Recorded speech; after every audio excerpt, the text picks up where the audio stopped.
थे नकल करने के लिए अकल चाहिए, नहीं तो शकल बिगड़ जाती है। ये सरकार की शकल बिगड़ी हुई है।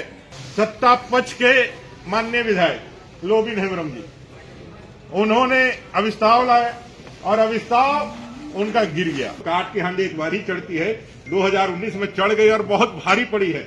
इस झारखंड की जनता को लॉ एंड ऑर्डर में जहां जेल के अंदर हत्याएं हो रही, जेल के बाहर हत्याएं हो रही। एक माननीय सदस्य ने, सुदीप सोनू जी ने सरकार को तो परचून की दुकान तक कह दिया।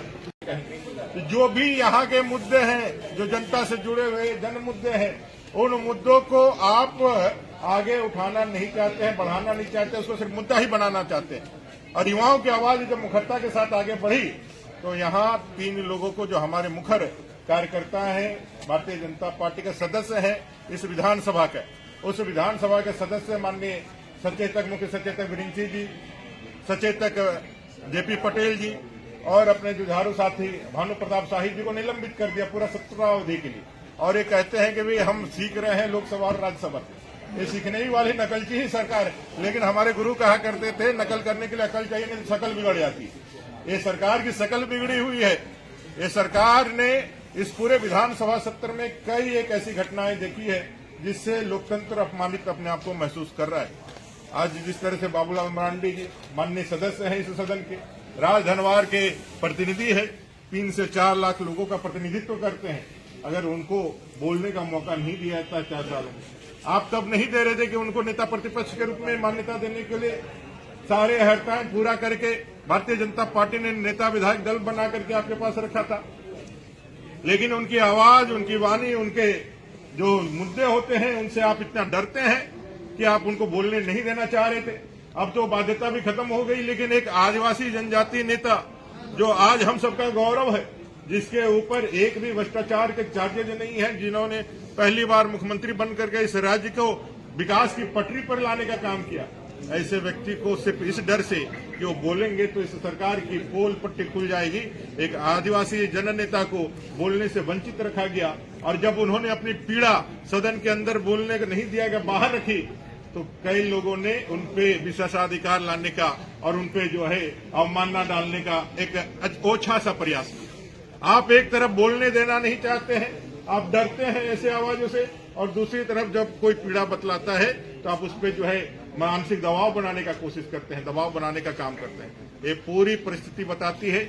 और आज और एक घटना हुई, सत्ता पक्ष के माननीय विधायक लोबिन हेम्ब्रम जी, उन्होंने अविस्ताव लाया और अविस्ताव उनका गिर गया, गिराना पड़ा। एक और भी माननीय सदस्य लोग हैं, एक माननीय सदस्य ने, सुदीप सोनू जी ने सरकार को तो परचून की दुकान तक कह दिया।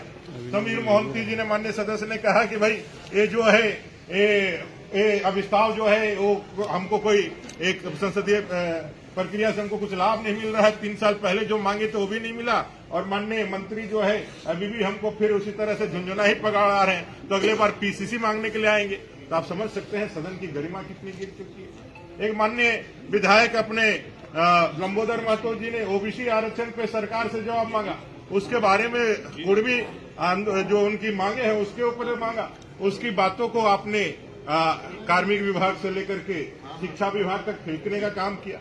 और जब ये सारी बातें सदन के माध्यम से जब हम लोगों ने लाने का काम किया तो माननीय मंत्री एक आते हैं जिन्होंने बालू से अपने बाल उगा लिए हैं, जिन्होंने पलामू में उनको जो हरियाली दिख रही है, झारखंड को लूट करके जिन्होंने अपना चमन को सुहाना और उजड़ा को ठीक किया है, वो सदन के अंदर मदारी जैसे बातों से हम लोगों को संबोधित करते हैं।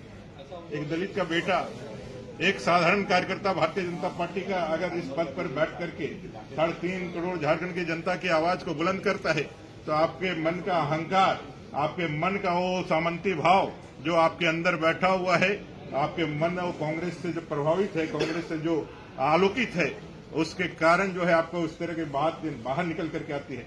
ये राज्य सरकार पूरी तरह से विफल है। और मैंने कहा कि अविस्ताव को गिराने के लिए आपने किसी की बात नहीं सुनी, और बड़े गबन के बाद, बहुत जोर के बाद जब गिराया तो ये राज्य सरकार के जो हम लोग तो विपक्ष तो कहते ही थे, आज यह भी लोगों के सामने पर्दाफाश हो गया कि सत्ता पक्ष के जो लोग हैं, विधायक हैं, उनका भी विश्वास इस राज्य सरकार से उठ गया है, उनका भी विश्वास नहीं है।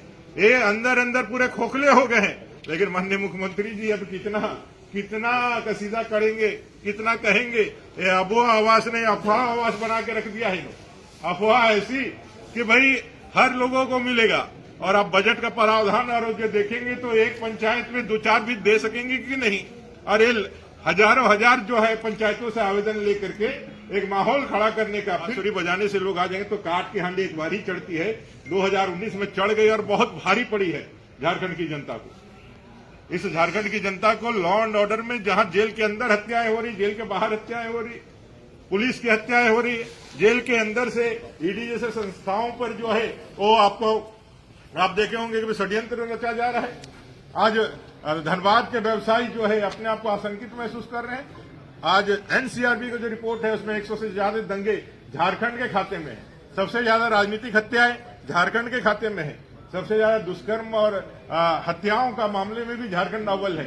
इसे राज्य सरकार को आप क्या उम्मीद कर सकते हैं? ये राज्य सरकार पूरी तरह से विफल हो गई है, खोखली हो गई है। युवाओं के सपनों को तोड़ने वाले इस राज्य सरकार को जनता बाहर का रास्ता दिखलाएगी और अगला शीतकालीन सत्र परिवर्तन का आएगा और युवाओं के नेतृत्व में, झारखंडियों के नेतृत्व में एक परिवर्तन आएगा। अटल जी का जन्म दिवस आ रहा है, सुशासन दिवस 25 दिसंबर को।